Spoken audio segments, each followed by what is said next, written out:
कहते हैं और ये है मोस्ट फेमस पोएट का। तो ये अवार्ड जाता है श्री श्री 108 काका बनारसी को।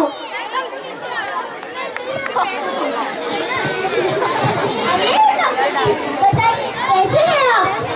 बहुत दुखी। पर क्यों? जिन अंग्रेजों ने हमारे देश को कंगाल बनाया, उन्हीं की भाषा ने हमारे देश के रोम रोम में अपना कब्जा जमाया। क्या मतलब? तो सुनिए, नमस्कार को टाटा खाया, नूडल खाया आटा, और अंग्रेजी के चक्कर में हुआ बड़ा ही घाटा। बोलो तक तेरे की।